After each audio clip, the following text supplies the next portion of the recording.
بسم اللہ الرحمن الرحیم۔ حضرات عزیز وقار، آج جو حدیث پاک ہے وہ حدیث اور وہ مسئلہ بیان کرنے سے پہلے میں آپ کے سامنے اس بات کی وضاحت کرنا چاہتا ہوں کہ میرے اس یوٹیوب چینل کے اوپر آپ جیسے جانتے ہیں کہ نماز کے مسائل ایک تفصیل کے ساتھ بیان کیے جا رہے ہیں۔ صرف نماز کے مسائل نہیں بلکہ ان کے دلائل بھی ساتھ ذکر کیے جا رہے ہیں، اور اس کے ساتھ ساتھ میں نے اب ایک سلسلہ شروع کیا ہے جو سلسلہ اصل میں اصلاحی احادیث کا ہے، جس میں احادیث آپ کے سامنے بیان کی جائیں گی،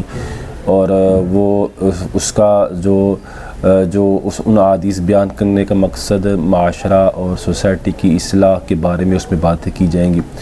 انشاءاللہ آپ وہ سنیں گے، انشاءاللہ آپ کو اس سے بھی کافی مسائل پتہ چلیں گے اور کافی برکتیں حاصل ہوں گی۔ حضرات عزیز وقار، اس جو اصلاحی احادیث کا سلسلہ ہے اس کے لیے میں نے کوئی الگ یوٹیوب چینل نہیں بنایا، یہ کہ الحدیث کے نام سے میرا چینل ہے، اسی پر میں اس اصلاحی احادیث کو بھی اپلوڈ کر دیتا ہوں۔ ہاں، جو مسائل اور اصلاحی احادیث جو ہیں وہ دو ایک الگ ہر چند کے ٹاپک ہیں۔ مسائل میں آپ کے سامنے جو بیان کرتا ہوں اس کو میں کوشش کرتا ہوں کہ تفصیل بیان کروں، اور قرآن اور حدیث کے صحیح جو دلائل ہیں وہ آپ کے سامنے میں رکھوں، تاکہ ہم جن مسائل پر عمل کر رہے ہیں ان مسائل کو ہم عین قرآن و حدیث کے مطابق جان سکیں۔ تو بس آپ نے یہ یاد رکھنا ہے کہ جو اصلاحی ویڈیو ہوں گی ان کے اوپر سلسلہ لکھا ہوگا، سلسلہ نمبر 1، جیسے کہ ابھی میری سابقہ ویڈیو اگر آپ نے دیکھی ہو تو اس کے اوپر اصلاحی جو ویڈیو تھی اس کے اوپر میں نے سلسلہ نمبر 1 لکھا تھا۔ تو انشاءاللہ اب جو اس کے بعد جو ویڈیو آئیں گی اصلاحی، ان کے اوپر لکھا اسی گنتی کے اعتبار سے سلسلہ نمبر 2 ہوگا، سلسلہ نمبر 3 ہوگا، اور وہ میں کوشش یہ کروں گا کہ پوری کی پوری ویڈیو میں کیا کروں، اپلوڈ کروں۔ بس آپ کو یہ بتانا تھا کہ جو اصلاحی ویڈیو ہوں گی ان کے اوپر سلسلہ نمبر 1، سلسلہ نمبر 2، سلسلہ نمبر 3 یہ اس طرح لکھا ہوگا، اس سے آپ سمجھ جائیے گا کہ یہ اصلاحی ویڈیو ہے۔ اور اس کے علاوہ جو مسائل میں آپ کے سامنے نماز کے بھی فی الوقت بیان کر رہا ہوں تو وہ عام روٹین میں جس طرح میں ان کے اوپر باقاعدہ مسائل لکھ دیتا ہوں، اس کے اوپر میں باقاعدہ بتاتا ہوں کہ یہ مسئلہ ہے، تو اسی طرح وہ مسئلے آپ کے سامنے کیا ہوں گے، بیان ہوں گے۔ بس ایک تھوڑی سی وضاحت تھی جو آپ کو بتانا ضروری سمجھتا تھا، تاکہ آپ کو ویڈیو نکالنے میں، ویڈیو دیکھنے میں، مسائل سمجھنے میں کیا ہو، آسانی ہو۔ حضرات عزیز وقار، انشاءاللہ آج بھی جو مسئلہ میں نے آپ کے سامنے بیان کرنا ہے اس مسئلے کا تعلق نماز کے ساتھ ہے، اور وہ مسئلہ بڑا ایک لازم و ضروری مسئلہ ہے۔ وہ مسئلہ یہ ہے کہ آیا جب بندہ 4 رکعت والی نماز پڑھ رہا ہو یا 3 رکعت والی نماز پڑھ رہا ہو، 4 فرض پڑھ رہا ہو یا 4 سنتیں پڑھ رہا ہو تو 3 وتر پڑھ رہا ہو، تو اس صورت میں حضرات عزیز وقار کے جو پہلا تشہد ہے، جو پہلی التحیات ہے جو ہم پڑھتے ہیں،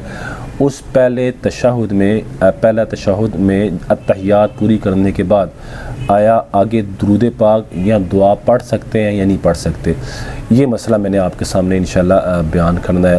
تو اس بارے میں جو احادیث ہیں انشاءاللہ وہ میں بالتفصیل آپ کے سامنے بیان کروں گا کہ آیا پہلے تشہد میں التحیات عبدہ و رسولہ تک پڑھنے کے بعد اس سے آگے درود پاک یا اس سے آگے دعا پڑھی جا سکتی ہے یا نہیں پڑھی جا سکتی۔ انشاءاللہ اس مسئلے پر تفصیل سے میں آپ کے سامنے کلام کروں گا۔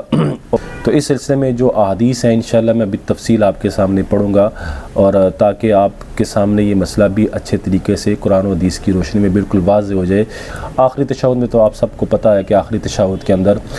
جب آخری تشہد ہوتا ہے، نماز کا جو آخری قاعدہ ہوتا ہے اس کے اندر جو آخری تشہد ہوتا ہے، آخری التحیات ہوتی ہے، اس میں سارے التحیات عبدہ و رسولہ تک پڑھنے کے بعد درود پاک بھی پڑھا جاتا ہے اور دعا بھی مانگی جاتی ہے، اس کے بعد سلام پھیرا جاتا ہے۔ آپ کے سامنے جو مسئلہ بیان کرنا ہے وہ پہلے تشہد کا ہے۔ اس سلسلے میں جو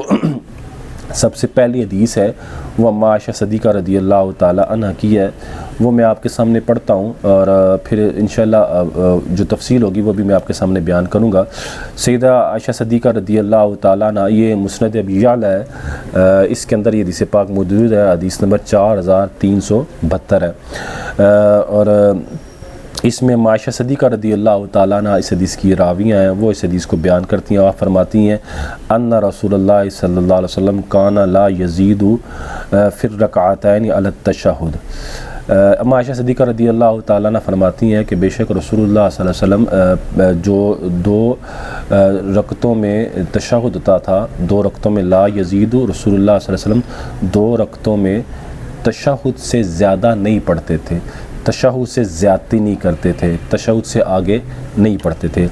حضرات ذکر اما عائشہ صدیقہ رضی اللہ تعالیٰ عنہ کی حدیث پاک اور عام فہم ہے اور بالکل سادی سی ہے کہ اس میں اما عائشہ صدیقہ رضی اللہ تعالیٰ عنہ فرمانی کہ رسول اللہ صلی اللہ علیہ وسلم تشہد جو دوسری رکعت کی تشہد ہوتی تھی اس میں رسول اللہ صلی اللہ علیہ وسلم تشہد سے زیادہ آگے نہیں پڑھتے تھے۔ اس سے یہ پتہ چلتا ہے کہ رسول اللہ صلی اللہ علیہ وسلم درود پاک جو پہلی تشہد ہوتی تھی، اس پہلی تشہد میں رسول اللہ صلی اللہ علیہ وسلم التحیات عبد و رسول تک پڑھنے کے بعد آگے نہیں پڑھتے تھے۔ یعنی جب رسول اللہ صلی اللہ علیہ وسلم 4 رکعت کی نماز پڑھ رہے تھے یا 3 رکعتی نماز پڑھ رہے تھے تو اس میں رسول اللہ صلی اللہ علیہ وسلم جو پہلا تشہد ہوتا تھا، دوسری رکعت میں جو پہلا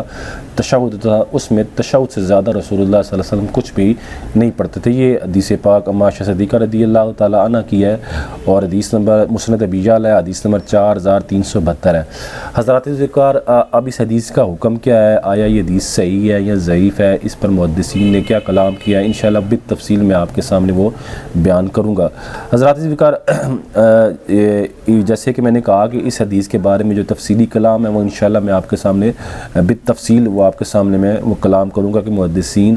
اس حدیث کے بارے میں یا دیگر جو احادیث ہیں اس بارے میں کہ رسول اللہ صلی اللہ علیہ وسلم پہلے تشہد میں صرف تشہد پڑھتے تھے، التحیات پڑھتے تھے عبد و رسول تک، اس کے بعد درود پاک اور دعا نہیں پڑھتے تھے۔ یہ دیگر احادیث ہیں انشاءاللہ وہ بھی میں آپ کے سامنے بیان کروں گا۔ اس سے پہلے ذرات ذکر آپ یہ یاد رکھیں کہ جس طرح یہ ایک نظریہ ہے، جس طرح یہ حدیث یہ بتاتی ہے کہ رسول اللہ صلی اللہ علیہ وسلم پہلے تشہد میں تشہد سے زیادہ نہیں پڑھتے تھے، اسی طرح حضرات ذکر ہم نے یہ دیکھا ہے